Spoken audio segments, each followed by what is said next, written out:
Текстильный комбинат ООО «Золотекстиль», производитель тканей до 35 миллионов квадратных метров в год. На сегодняшний день в целях обеспечения безопасности населения республики комбинат наращивает производство марли и по заказу ТО «Кафарм», фармацевтической компании, специализирующейся на выпуске медицинских изделий, плотность марли повышена от 36 до 44 грамм на метр квадратный, ширина 90 сантиметров.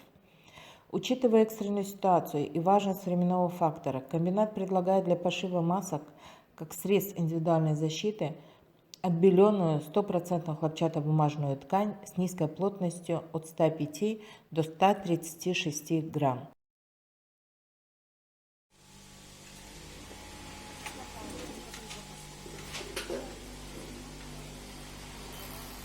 Такие маски при регулярной влажно-термической обработке могут использоваться несколько раз. Контакты, по которым можно с нами связаться: 8 701 349 93 31, 8 771 146 17 27.